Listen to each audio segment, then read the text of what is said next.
आज हम लोग पढ़ने जा रहे हैं मोशन पार्ट 2 है ना। इसमें पढ़ेंगे हम लोग what is velocity, what is acceleration है ना, स्पीड के बारे में पढ़ेंगे। लास्ट क्लास में हम लोग पढ़े थे इसका definition, what is distance, displacement, scalar, vector, सारे टॉपिक को कवर किया गया था। ठीक है, तो जो नहीं देखे होंगे वीडियो देख लेंगे तो ज्यादा समझ में आएगा ये लेक्चर। हम लोग स्टार्ट करते हैं यहाँ से। स्पीड है ना, व्हाट इज स्पीड। ठीक है, व्हाट इज स्पीड। स्पीड क्या होता है? स्पीड होता है डिस्टेंस ट्रेवल्ड पर यूनिट टाइम। डिस्टेंस ट्रेवल्ड पर यूनिट टाइम। डिस्टेंस क्लियर होगा। डिस्टेंस क्या होता है? डिस्टेंस होता है पाथ फॉलोड। लास्ट क्लास में बताया गया था, डिस्टेंस पर यूनिट टाइम है ना। इसका यूनिट का अगर बात करें तो यूनिट क्या होगा? डिस्टेंस डिस्टेंस का यूनिट क्या होता है? मीटर में। इसका अगर हम लोग इधर यूनिट देखते हैं तो क्या होगा? ये लेंथ है ना। लेंथ का यूनिट क्या होता है? मीटर में। ठीक है, लेंथ का यूनिट क्या होता है? मीटर में है ना। तो लेंथ का यूनिट यहाँ पे मीटर में हो गया और ये टाइम सेकंड में है ना। ये क्लास 9 के लिए वीडियोस है, 9 क्लास का पार्ट 2 है ना। टाइम का यूनिट क्या होता है? सेकंड में होता है। ओके, तो इसका यूनिट क्या हो गया? स्पीड का यूनिट क्या हो गया? Metre per second. क्या हो गया? मीटर पर सेकंड है ना। हम लोग डिस्टेंस को मीटर में मेजर करते हैं, टाइम को सेकंड में मेजर करते हैं, तो इसका यूनिट क्या हो गया? यूनिट ऑफ स्पीड है ना। क्या हो गया? Metre per second. Okay, speed का डिफिनेशन ये हो गया है ना। स्पीड क्या है? स्पीड स्केलर क्वांटिटी, क्योंकि डिस्टेंस क्या है? Scalar quantity. इसमें सिर्फ मैग्नीट्यूड होता है, डायरेक्शन नहीं होता है। और यही अगर हम लोग बात करें एवरेज स्पीड, किसका? Average speed. एवरेज का मतलब क्या होता है? एवरेज का मतलब होता है टोटल में एवरेज क्या है? बराबर वही चीज जो वैल्यू मिल रहा है ना, तो उसको बोलते हैं एवरेज। ठीक है, तो एवरेज स्पीड क्या होता है? टोटल डिस्टेंस,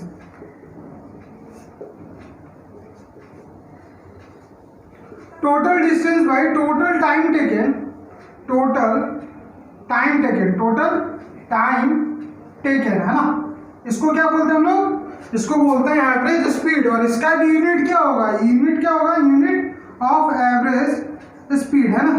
क्या होगा? Unit of average speed same metre per second है ना। अगर किलोमीटर का बात करेंगे तो इसका यूनिट और भी हो सकता है, किलोमीटर पर आवर भी हो सकता है। क्या हो सकता है? किलोमीटर पर आवर है ना। लेंथ का यूनिट रखेंगे और टाइम का यूनिट रखेंगे। ठीक है, ये हो गया तुम्हारा एवरेज स्पीड। अब हम लोग देखते हैं क्या? वेलोसिटी। अब हम लोग वेलोसिटी के बारे में देखते हैं। व्हाट इज वेलोसिटी है ना। वेलोसिटी, वेलोसिटी क्या होता है? 10 लाख स्पीड है। स्पीड में हम लोग डिस्टेंस लिए थे, इसमें क्या लेंगे? डिस्प्लेसमेंट लेंगे है ना। Displacement per unit time. Displacement per unit time. Displacement is a vector quantity, तो speed is also a vector quantity. ये भी क्या हो गया? वेक्टर क्वांटिटी होगा। क्यों? क्योंकि डिस्प्लेसमेंट के पास डायरेक्शन होता है, तो वेलोसिटी के पास भी क्या आ गया? डायरेक्शन आ गया। तो ये हो गया तुम्हारा वेक्टर क्वांटिटी। अगर यूनिट का बात करें, यूनिट ऑफ वेलोसिटी, तो क्या होगा? डिस्प्लेसमेंट भी एक लेंथ है, तो लेंथ का यूनिट क्या होता है? मीटर। और टाइम का यूनिट क्या होता है? सेकंड। तो इसका भी यूनिट क्या होगा? मीटर पर सेकंड या किलोमीटर पर आवर भी हम लोग बोल सकते हैं। ठीक है, अगर इसका एवरेज वेलोसिटी का बात करें हम लोग, what is average velocity? Average velocity, average velocity क्या होता है? वेलोसिटी अगर मान लिए हम लोग डिस्टेंस ट्रेवल कर रहे हैं पॉइंट ए टू बी और उसमें 10 वेलोसिटी है, तो 10 वेलोसिटी को ऐड करेंगे, डिवाइडेड बाय 10 करेंगे तो भी मेरा एवरेज वेलोसिटी आ जाएगा। या total displacement by total time taken भी करेंगे तो भी मेरा एवरेज वेलोसिटी आ जाएगा है ना। तो क्या करते हैं हम लोग? Total displacement by total time taken भी बोल सकते हैं ना। तो यही लिख देते हैं हम लोग, total displacement, total displacement by total time taken है ना। Total time taken. और इसका दूसरे तरीके से भी निकाल सकते हैं कि नंबर ऑफ वेलोसिटी। मान लीजिए एक ए टू बी जाने में मेरा 4 वेलोसिटी आया है ना, 60 आया, 40 आया, 50 आया, जो जितने देर के लिए आ रहा है उसको डिवाइड करके उससे जो निकालेंगे हम लोग वैल्यू, वो भी क्या आएगा? मेरा एवरेज वेलोसिटी आएगा है ना। इसका यूनिट सेम है, मीटर पर सेकेंड। इसका यूनिट क्या आएगा? मीटर पर सेकेंड। एक और टॉपिक पढ़ना है, इंस्टेंटेनियस। इंस्टेंटेनियस है ना, इंस्टेंटेनियस। इंस्टेंटेनियस स्पीड और इंस्टेंटेनियस वेलोसिटी। उसमें हम लोग स्पीड में नहीं देखे थे, वेलोसिटी में देख लेते हैं ना। इंस्टेंटेनियस का मतलब क्या होता है? इसका मतलब समझ लेंगे तो स्पीड हो या वेलोसिटी हो, सब कुछ समझ में आ जाएगा ना। इंस्टेंटेनियस का मतलब क्या होता है, at a particular time, at a particular time, particular time, किसी पार्टिकुलर टाइम पे जो स्पीड है या जो वेलोसिटी है वो मेरा इंस्टेंटेनियस स्पीड या इंस्टेंटेनियस वेलोसिटी कहलाता है। ठीक है, ये मेरा हो गया वेलोसिटी और स्पीड। अब देखते हैं एक्सेलरेशन। अब हम लोग क्या देखते हैं, एक्सेलरेशन देखते हैं ना। व्हाट इज एक्सेलरेशन, है ना। एक्सेलरेशन क्या होता है, हम लोग वेलोसिटी के बारे में पढ़े, है ना। तो ये होता है change in velocity, change in velocity with respect to time, with respect to time is called acceleration, है ना। चेंज इन वेलोसिटी का मतलब क्या है, मान लीजिए कि उसका पहले वेलोसिटी v1 था, है ना।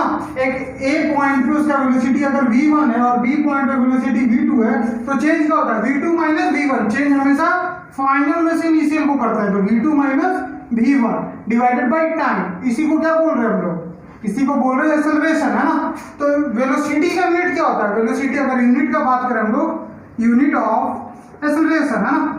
यूनिट ऑफ एक्सेलरेशन का अगर हम लोग बात करते हैं तो क्या होगा, वेलोसिटी का यूनिट क्या होता है, metre per second, metre per second. Time का क्या होता है, सेकंड, है ना। इसको सॉल्व करके दिखाएगा, मीटर पर सेकंड स्क्वायर। ये सॉल्व करने आता होगा, अगर नहीं आता तो इसको साइड में देखते हैं हम लोग, है ना। कोई बड़ी बात नहीं है। अगर कोई a बाई बी है, a by B divided by c by D होता है ना, c बाई डी होता है, तो इसको कैसे लिखते हैं हम लोग, इसको लिखते हैं a बाई बी ऐसे हो जाता है, d ऊपर चला गया और c नीचे आ गया। सेम एट यहाँ पे करना हम लोग को m बाई एस और s बाई, अगर किसी के नीचे कुछ नहीं तो क्या होगा, और इसको सॉल्व करोगे तो क्या आएगा, मीटर पर सेकेंड स्क्वायर। ये होता है यूनिट ऑफ एक्सेलरेशन, है ना।